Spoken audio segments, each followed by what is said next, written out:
Assalamualaikum warahmatullahi wabarakatuh.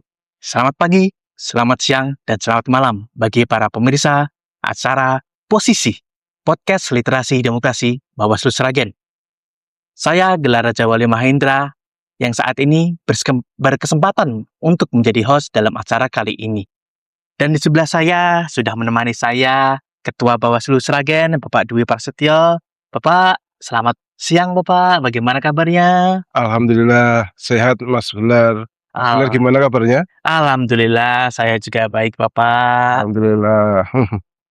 Nah, hari ini kita memiliki topik Bawaslu sebagai lembaga negara ya Bapak. Iya benar. Sepengetahuan saya, Bawaslu itu adalah lembaga yang mengurusi atau berkecimpungan tentang demokrasi. Iya. Entah itu di masa tahapan atau maupun di masa non-tahapan. Iya. Betulkah Bapak? Benar banget. Iya. Nah, jadi saya ini mempunyai pertanyaan ini Bapak. Iya. Apakah Bawaslu sebagai lembaga negara di sini berarti Bapak akan menjelaskan lebih lanjut tentang hal-hal itu Bapak? Iya. Iya benar banget Mas Java. Jadi Bawaslu memang bertugas untuk mengawasi pemilu ya. Pemilu dan pemilihan. Ya. Nah itu ketika ada tahapan. Tetapi sebagai lembaga negara, Bawaslu juga mempunyai kewajiban-kewajiban lain yang mana itu harus dikerjakan oleh Bawaslu karena berkaitan dengan lembaga-lembaga lain ataupun kementerian-kementerian lain yang berhubungan dengan Bawaslu. Begitu. Begitukah Bapak? Iya. Yuk, jadi Bawaslu itu tidak berdiri sendiri ya Bapak? Iya. Masih ada hubungannya dengan lembaga-lembaga lain ya Bapak? Iya, meskipun kita punya asas mandiri, tetapi kita masih terikat dengan kementerian-kementerian yang lain, Mas Java. Oh, Iya. begitu. Saya kira Bawaslu itu cuma mengurusi hal-hal pemilu di masa tahapan dan non-tahapan, Bapak. Enggak Mas Java.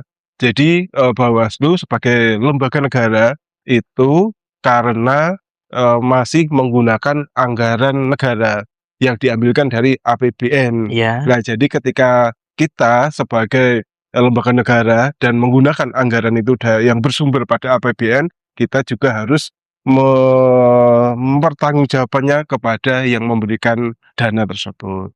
Seperti itu. Oh, ternyata begitu ya Iya. Bapak. Nah, Kalau saya boleh tahu nih Bapak, Iya. contohnya dari lembaga-lembaga atau kementerian yang berhubungan erat atau langsung dengan Bawaslu itu apa saja ya Bapak? Iya, kementerian yang sangat erat itu tentu saja Kementerian Keuangan, karena yang memberikan anggaran dari Kementerian Keuangan. Lalu terkait dengan kepegawaian kita, bahwa Bawaslu sebagai lembaga negara, tetapi pegawai-pegawainya kan adalah ASN, baik itu P3K maupun PNS. Maka PNS ASN yang ada di Bawaslu juga harus terikat dengan BKN. Begitu juga ketika dalam menjalankan roda organisasi di Bawaslu juga harus terikat dengan Kementerian Pan-RB karena pendayagunaan aparatur negara kan, maka terkait dengan pengorganisasinya juga harus berkaitan dengan Kementerian Pan-RB. Lalu karena Bawaslu itu sebagai lembaga publik, kita juga berkaitan erat dengan Komisi Informasi Mas. Komisi Informasi karena ya media kita itu harus dinilai dengan Kementerian Komisi Informasi itu. Lalu karena kita punya anggaran itu dari APBN, maka kementerian selain Kementerian Keuangan kita juga berkaitan erat dengan BPK, seperti itu Badan Pemeriksa Keuangan. Wah, ternyata banyak sekali ya Bapak, Iya, sampai ada 5. Iya, jadi tidak Bawaslu itu meskipun konsentrasinya mengurusi pemilu dan pemilihan, tetapi juga mengurusi hal-hal yang lain, Mas Java. Yeah. Kalau boleh tahu nih Bapak, dari kelima itu kita selidiki satu-satu gitu, biar para pemirsa juga tahu, bolehkah Bapak? Boleh sekali. Jadi biar pemirsa juga paham terkait dengan Bawaslu, tidak hanya mengurusi terkait dengan di tahapan pemilu dan pemilihan saja, tetapi meskipun di tahapan pemilu dan pemilihan juga mengurusi hal-hal lain seperti itu. Iya. Baik Bapak, kalau saya saja sebagai anggota Bawaslu tidak tahu, apalagi para pemirsa yang masih di luar Bawaslu itu Bapak. Iya benar ya kali. Kalau begitu, bolehlah kita dari ambil yang pertama, kelihatan yang paling mengerikan atau menakutkan nih Bapak, dari Kementerian Keuangan dulu Bapak. Iya.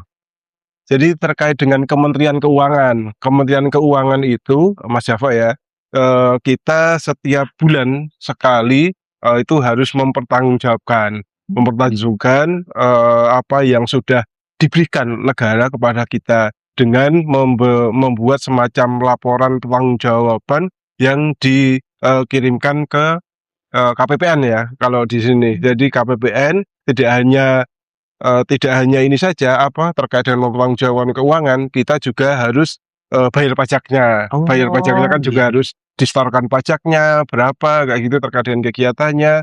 Lalu terkait dengan SPJ bulanan itu kan SPJ juga juga ya, harus Bapak? langsung disampaikan lah ke KPPN seperti itu. Lalu selain terkait dengan berhubungan dengan KPPN, kita juga berhubungan dengan Direktorat Jenderal Kekayaan Negara. Mesti bertanya, apa itu Iya, gitu itu ya? apa sih, Bapak? Kok saya Iya. masih belum tahu ya? Direktorat Jenderal terkait dengan kekayaan negara itu yang mengatur terkait dengan barang milik negara. Ya, Barang milik negara. barang milik negara, apa hubungannya Bawaslu dengan BMN? Karena barang-barang yang ada di kantor Bawaslu ini mulai dari meja, kursi, laptop, PC, bahkan apapun yang ada di kantor kita ini merupakan barang milik negara, sehingga harus bisa tervalidasi, bisa dipertanggungjawabkan karena ada tahapan-tahapannya yang berkaitan dengan BMN ini, barang milik negara ini, karena sudah diatur dalam peraturan pemerintah nomor 28 tahun 2020. Jadi terkait dengan BMN ini mulai dari perencanaan ketika mau membutuhkan apa, Bawaslu membutuhkan apa itu kan harus ada perencanaannya. Lalu kebutuhan ketika sudah butuh terkait dengan pengadaannya, Mas. Pengadaannya kan iya, jadi pengadaannya kan tidak serta-merta kita butuh apa beli di toko itu gitu kan gitu kan. Tidak boleh ya, Pak? Iya, harus ada mekanismenya itu, Mas. Ya, pengadaan itu harus melalui pihak ketiga seperti itu kan. Harus ada lelang terbuka kayak gitu kan. Lah ini terkait dengan pengadaan barang milik negara. Setelah kita pengadaan terkait dengan penggunaannya, Mas. Penggunaan Iya, juga ya? jadi ketika kita sudah punya, apakah barang milik negara ini digunakan sebagaimana mestinya, digunakan oleh orang yang tepat atau tidak, lah gitu kan. Lalu terkait dengan barang milik negara ini penggunaannya sesuai atau tidak, ini terkait dengan penggunaan barang milik negara. Lalu setelah penggunaan ada pemantauan juga, dipantau terkait dengan jumlahnya, kualitasnya, lalu sudah rusak atau belum, kayak gitu kan. Harus ada pemantauan juga terkait dengan barang milik negara itu. Lalu terkait dengan pengamanan. Jadi pengamanan barang milik negara itu ketika kita sudah mendapatkan barang BMN ini ditempatkan di tempat yang sudah aman belum, sudah tidak kehujanan, tidak kepanasan, lalu keamanannya itu tidak mudah dicuri. Lah itu kan terkait dengan keamanan juga harus kita jaga. Selain pengamanan, pemeliharaan itu juga kita harus dipelihara, lalu penilaian sampai dengan penghancuran, Mas. Sampai penghancuran Iya, ya, Bapak? penghancuran. Jadi ketika barang milik negara itu kan ada kadaluarsanya. Adakah, Bapak? Maksudnya ada resistensi terkait dengan penggunaannya, sehingga dalam kurun waktu berapa tahun, lah itu ternyata ketika rusak tidak serta-merta langsung dibuang gitu, nggak boleh, Mas. Tidak boleh kan, Nggak Bapak? boleh. Harus Kita kalau sudah selesai itu langsung aja dibuang karena sudah tidak digunakan. Enggak, itu harus ada mekanismenya, Mas. Mekanismenya Gitu. harus disetorkan, harus didaftarkan dulu barang ini sudah tidak layak, lalu nanti ada monitoring apakah benar barang ini sudah tidak layak. Nah, baru ada persetujuan, baru ada proses penghancuran dan lain-lain seperti itu. Itu terkait dengan terkait dengan BMN, Mas. Ketat sekali ya, Bapak, dari pertama kita mengadakan, baru itu juga kita harus memelihara, dan juga dari pengamanannya, bahkan cara penggunaan pun harus juga tepat dan tidak boleh seenak-enaknya kita ya, Bapak. Iya, benar. Lalu yang berkaitan dengan KPPN, Mas. Jadi KPPN itu terkait dengan penyaluran dari anggaran APBN itu kan disalurkan melalui KPPN itu kan. KPPN, lalu kita bagaimana pengelolaan perbendaharaan di Bawaslu kan selalu berkaitan erat dengan KPPN itu. Lalu terkait dengan ini juga penatausahaan itu antara Bawaslu, KPPN juga harus terjalin erat lagi itulah komunikasi sinergi antara Bawaslu dan KPPN terkait dengan pengelolaan APBN itu harus bisa bekerja sama. Itu terkait dengan antara Kementerian Keuangan dengan Bawaslu gitu. Oh, jadi memang benar-benar Bawaslu itu memang menjaga hubungan dengan lembaga-lembaga berikut itu ya Bapak tadi ya Bapak? Iya, karena kita terikat, Mas. Terikat ya Bapak? Bukan hanya menjaga tapi karena kita terikat dan harus kita pertanggungjawabkan lah dengan Kementerian Keuangan tersebut karena Bawaslu berdasarkan ini kan dapat dari APBN itu kan, Iya. APBN juga harus dipertanggungjawabkan melalui Kementerian Keuangan seperti itu. Oh, Lalu terkait dengan Kementerian Keuangan lagi, Mas. iya Bapak. Jadi Bawaslu ini kan mempunyai kewajiban untuk bisa melaporkan LHKPN. LHKPN Bapak? Pasti pertanyaan lagi apa itu Iya, apa itu LHKPN? lagi Pak? Ada kata-kata yang masih asing Nah, bagi iya. saya. LHKPN itu adalah laporan harta kekayaan, Mas. Oh. Jadi laporan harta kekayaan penyelenggara negara itu harus dilaporkan setiap 1 tahun sekali di awal tahun. Nah, ini kewajiban dari ASN dan komisioner ya di sini untuk Iya. bisa melaporkan LHKPN. Dan kita selalu ini ya komunikasi supaya seluruh komisioner itu melaporkan harta kekayaannya tepat waktu, lalu sesuai dengan kenyataannya valid seperti itu terkait dengan LHKPN. Selain LHKPN juga karena kita berkaitan dengan Dirjen Pajak, DJP namanya, Oh, Direktorat Jenderal Pajak itu harus melaporkan Kortek ataupun SPT tahunan. Oh, kalau ini saya tahu. Nggak tahu ya? Iya. Nah, kenapa? Nah, Tahunya saya juga udah pernah bikin Bapak. gitu ya. Jadi setiap orang yang mempunyai NPWP itu kan harus melaporkan melaporkan pajak tahunannya Ya. dengan membuat SPT tahunan yang mana itu dilaporkan di awal tahun juga. Nah itu tidak hanya komisioner saja, tetapi seluruh kesekretariatan baik dari Kasek sampai dengan staf itu semuanya harus melaporkan SPT tahunan itu. Dari seluruh unsur dari Bawaslu ya, Pak? Seluruh unsur dan alhamdulillah kemarin kita sudah membuat seluruh laporan baik itu LHKPN ataupun Kortek SPT tahunan tersebut. Alhamdulillah. Jadi Ya. semua sudah lengkap ya Pak? Tidak ada masalah ya? Iya, Kementerian Keuangan insya Allah sudah kita ini. Alhamdulillah. Iya. Kalau begitu boleh kita lanjut Pak ke lembaga selanjutnya? Siap, ya. Tadi ada yang saya dengar itu dari BKN ya Bapak? Iya. Kalau gini hubungannya apa sih Pak? Kalau dengan Bawaslu dengan BKN Bapak?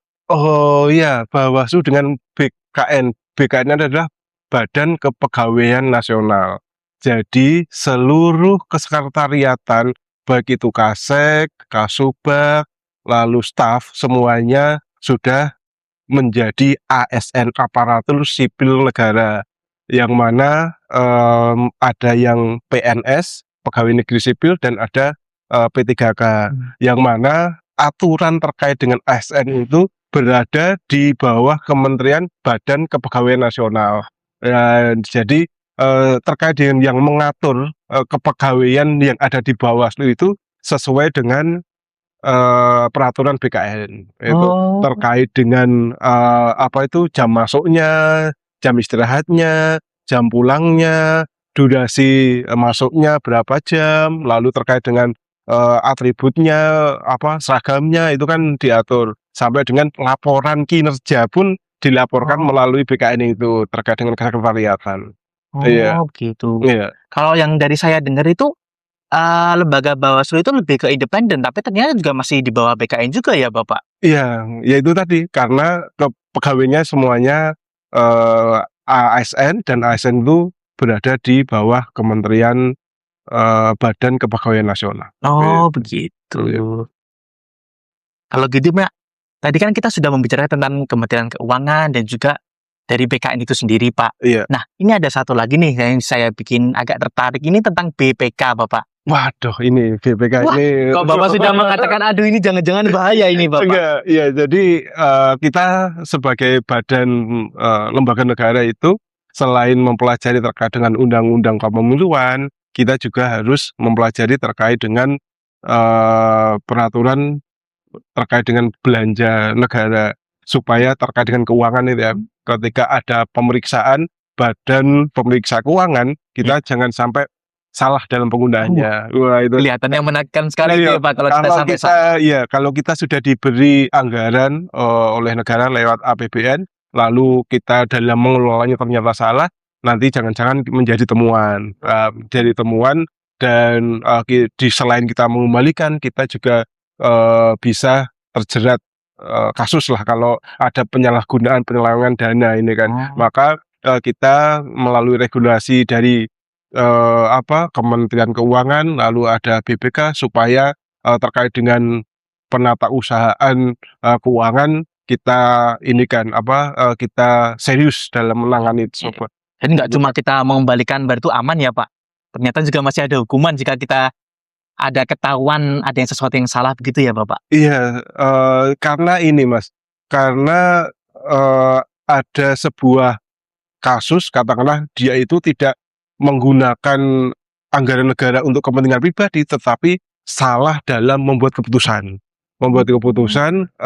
Apakah membuat kegiatan yang tidak ada di dalam RAB, lah itu kan sama, itu meskipun itu menggunakan APBN, ternyata di RAB tidak ada, itu kan termasuk salah satu salah penerapan. Nah itu kan kita wanti-wanti supaya tidak kita berusaha untuk tidak melanggar itulah, seperti itu. Gitu. Nah, Ya, kalau gini Bapak, yang agak ke dalamnya ini, iya, Bawaslu Sragen itu nggak ada kan Bapak? nggak ada. Alhamdulillah, saya ini hampir takut Bapak. Iya, Kok tiba-tiba gitu.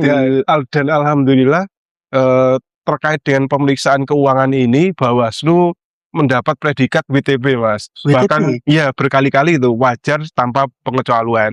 Jadi sudah berkali-kali Bawaslu secara berturut-turut mendapatkan apresiasi WTP tersebut. Oh, sampai apresiasi ya Bapak? Iya.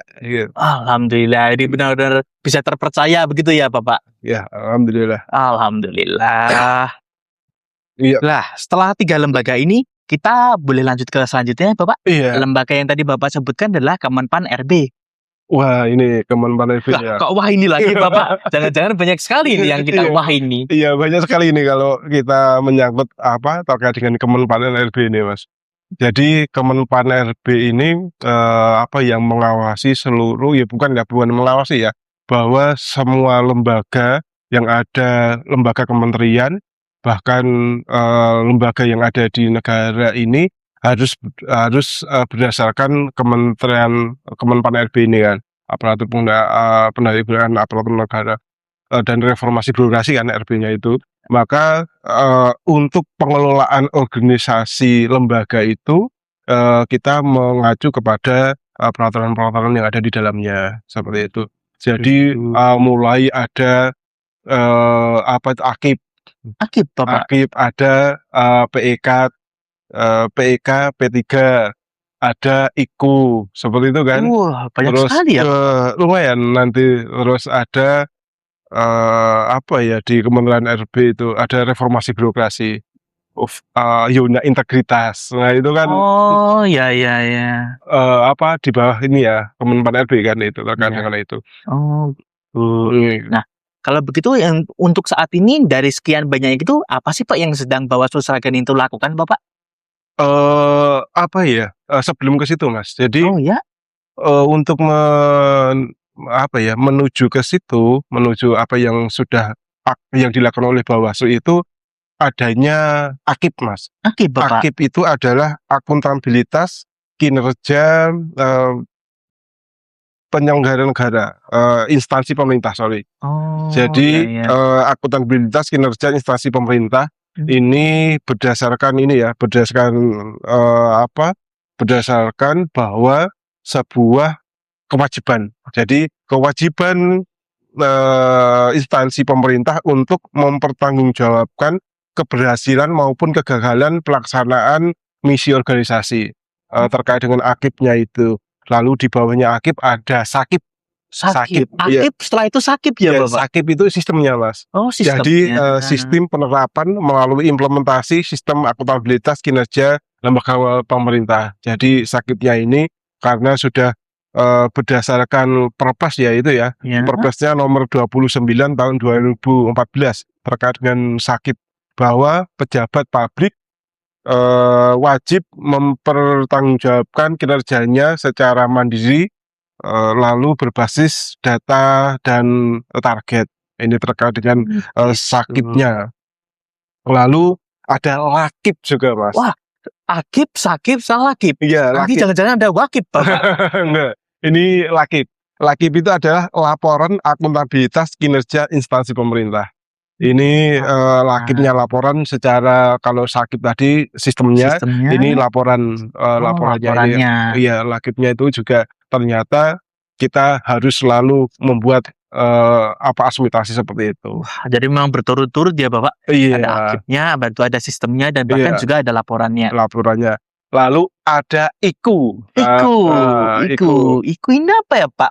Kalau IKU. saya masih agak kurang awam gitu. Iya, IKU itu adalah indikator kinerja utama. Indikator, saya kira Iya. indeks Bapak. Oh, bukan.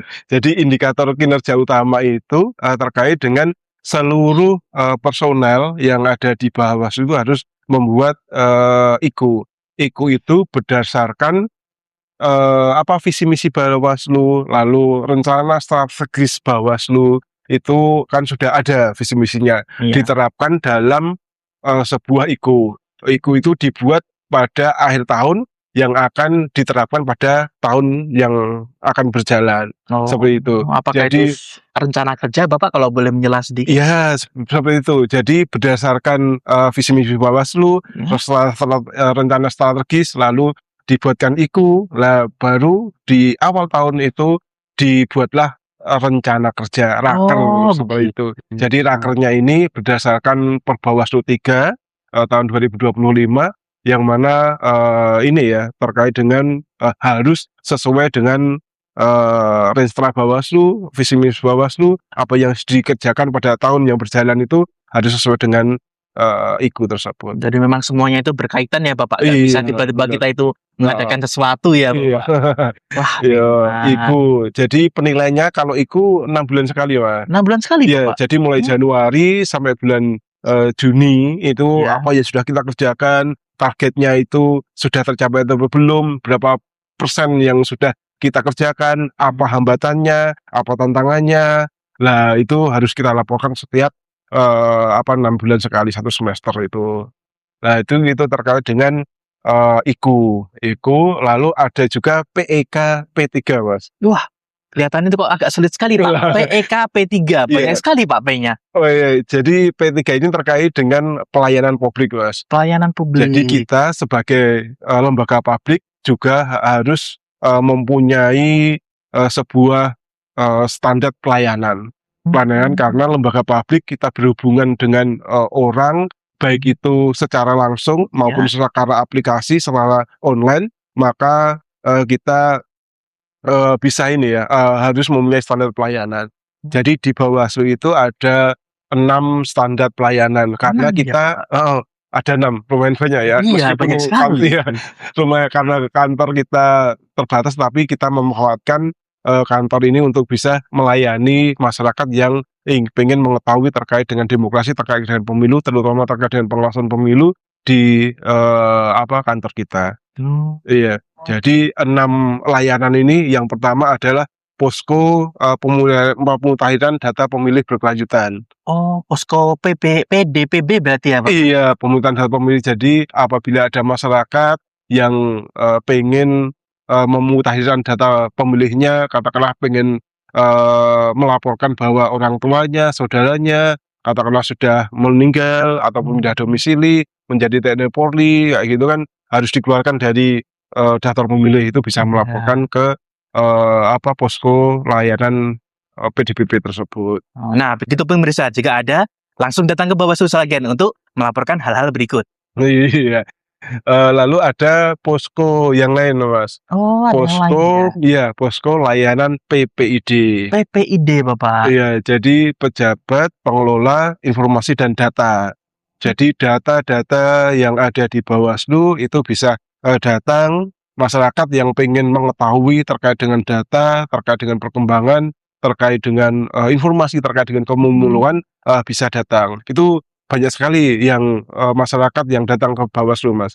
Karena kebanyakan itu adalah mahasiswa. Oh, mahasiswa Mahasiswa ya, yang Bapak? sedang mengerjakan skripsi, sedang mengerjakan tesis, yang menggarap skripsinya terkait dengan kepemiluan itu datang ke kantor dan menanyakan terkait dengan data-data kepemiluan yang ada di Kabupaten Sragen. Ini terkait dengan Oh, layanan PPID seperti kurang itu. lebih seperti itu. Iya. Dipungut biaya kah, Bapak?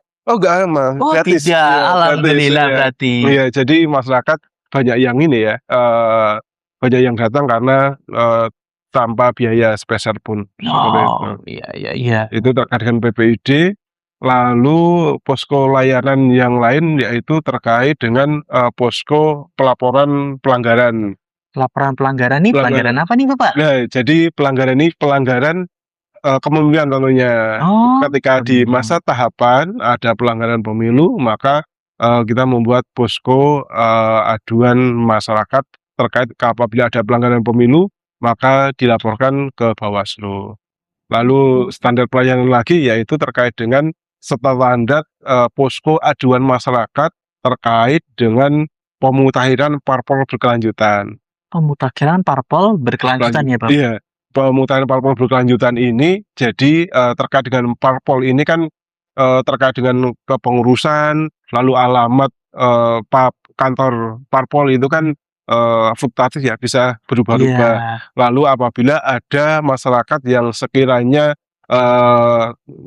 tercatat lah namanya dalam keanggotaan parpol, bisa melaporkan ke Bawaslu bahwa Oh, namanya iya iya. tercatat di keanggotaan parpol tertentu dan ini ya pengen dikeluarkan. Nanti Oh, bisa direkomendasikan gitu. ke Ya ya ya. KPU seperti itu. Oh, seperti itu, Bapak. Iya. Lalu ada layanan lagi yaitu terkait dengan penyelesaian sengketa. Oh, sampai Posko penyelesaian iya, sengketa ya, penyelesaian Bapak? sengketa juga ada. Ini bahkan bisa ini ya, bisa online melalui Oh, bahkan aplikasi juga bisa online ya? SIPS itu kan bisa Oh, bisa baik ini baik kan, baik. bisa laporan seperti itu. Oh, begitu. Iya, itu Jadi terkait dengan PIK P3 ya, itu yang terkait dengan oh, standar pelayanan masyarakat dan itu harus dilaporkan 6 bulan sekali juga, Mas. wah, jadi juga harus laporan juga sama Iya, seperti juga ya, iya, Bapak? itu juga ke Kementerian Pan-RB juga. Oh, Hmm, seperti yang sudah kita bahas iya, tadi ya, iya, Bapak? karena sebagai layanan publik kan kita, Oh, sebagai iya. badan publik, ya juga bagaimana sih standar melayani publik itu bagaimana, itu ada PIK P3-nya itu. Oh, Iya, jadi itu ya, Bapak, mhm, kaitannya Bawaslu dengan Kemenpan RB ya, Bapak? iya bener, Wah, banyak sekali ya, Pak, kelihatannya cuma dari atasnya nih, oh cuma segini, tapi mhm, setelah kita dalami itu ternyata masih ada menghasilkan sesuatu lagi dan berbagai banyak macamnya iya, ternyata yang dilakukan oleh Bawaslu, Bapak. iya. Bahkan ada ini, Mas, ada JDIH, Mas. Jadi iya, Ya, Bapak. jaringan data informasi hukum layanan. Jadi apabila ada peraturan-peraturan masyarakat yang pengen mengetahui terkait dengan peraturan kepemiluan melalui layanan JDIH kita bisa dilayani terkait dengan informasi hukum tersebut. Oh, JDIH itu. memang sudah lengkap kelihatannya ya, Bapak. Dan itu juga dilaporkan juga, Mas, itu. Oh, begitu, Iya, ya mhm. ya. Nah, tadi kan kita sudah membicarakan 4 lembaga nih, Bapak. Oh iya, Nah, mhm. kalau gitu kita bolehkah yang kelima ini, Bapak? Yaitu Boleh silakan. dengan Komisi Informasi nih, Bapak. Wah, ini ya Komisi Informasi. Ya, Iya, dengan Komisi Informasi ini bahwa kita sebagai badan publik harus bisa mempertanggungjawabkan kepada publik apa yang sudah kita kerjakan melalui media yang sudah ada seperti itu, melalui PPID kita. Maka apa yang sudah kita upload di dalam medsos kita melalui YouTube, Instagram, lalu Facebook, PPID kita itu setiap 6 bulan sekali dinilai oleh Komisi Informasi. oh, Lalu apakah kita sebagai Bawaslu, apakah menuju informatif, itu tergantung bagaimana kita mengelola media sosial kita, bagaimana mengelola PPD kita. Apakah PPD kita itu memuat seluruh pengumuman yang lengkap atau tidak, valid atau tidak, itu ternyata dinilai secara langsung oleh Komisi Informasi itu, Mas. Bawaslu Sragen itu mendapatkan predikat apa ya, Bapak? Lah kalau Bawaslu Kabupaten Sragen alhamdulillah sudah informatif, Mas. Alhamdulillah, sudah informatif ya, Bapak? Informatif, kemarin kita mendapatkan nilai 87, termasuk 5 besar di Jawa Tengah, Wah, Mas. sampai ke 5 besar ya, Bapak? Alhamdulillah sudah informatif Wah, dan memang benar-benar ya, Bapak. kalau sahabat Bawaslu pengen mengetahui terkait dengan informasi-informasi apa, silahkan membuka PPD kita dan silahkan membuka YouTube kita, Facebook kita, Instagram kita, supaya mengetahui apa saja sih yang dikerjakan oleh Bawaslu melalui media-media sosial kita, seperti itu. Baik, Bapak. Jadi setelah kita ini berdiskusi panjang lebar tadi ya, Pak, dari awal sampai akhir, kelihatannya kita mungkin sudah agak bisa melihat apa sih sebenarnya dari judul kita, yaitu Bawaslu sebagai lembaga negara. Iya. Bahwa Bawaslu itu menurut saya tidak hanya ternyata bekerja atau berhubungan dengan masa-masa demokrasi, masa-masa pemilu, tahapan dan non-tahapan. Iya. Tetapi ternyata kita, Bawaslu juga berhubungan dengan kementerian-kementerian lain, layaknya lembaga-lembaga negara lainnya ya, Bapak. Iya, benar sekali. Ya, jadi kita sebagai Bawaslu berkaitan erat dengan kementerian-kementerian yang lain, dan kita juga harus bisa bekerja sama dengan kementerian-kementerian lain, seperti itu. Tanpa terasa kelihatannya kita sudah hampir di ujung acara ya, Bapak. Iya. Kita sudah membicarakan banyak kementerian tadi, dari Kementerian Keuangan, dari BPK sendiri, lalu kita dari Kementerian BKN, Kementerian 4 RB, dan bahkan sampai dengan Komisi Informasi. Iya. Nah, sebelum kita tutup nih acara diskusi podcast literatur demokrasi kita, mungkin Bapak ada sepatah dua patah kata untuk para pemirsa, Bapak? Iya. Ya, baiklah, terima kasih Mas Java. Jadi kita sebagai lembaga negara, selain menjalankan fungsi wewenang untuk bisa mengawasi jalannya pemilu dan pemilihan, kita juga mempunyai kewajiban-kewajiban lain lagi yang harus kita kerjakan. Bayangkan ketika masa tahapan kita berkutat mengawasi tahapan pemilu, tetapi secara administrasi yang lain yang berkaitan dengan kementerian-kementerian yang lain harus kita kerjakan. Betapa repotnya kita, betapa tenaga kita terkuras, energi kita, tetapi melalui semangat dan niat kita untuk menjaga pemilu yang berintegritas, bermartabat, kita tetap semangat untuk bisa bekerja semaksimal mungkin secara profesional. Ya, baik, terima kasih Bapak. Ya, para pemirsa podcast literatur demokrasi Bawaslu Sragen, mungkin dari kita hanya bisa sampai di sini dulu, dan mungkin di kesempatan lain kita dapat bertemu kembali bersama saya Gelar Raja Wali Mahendra dan Dwi Budi Prasetyo.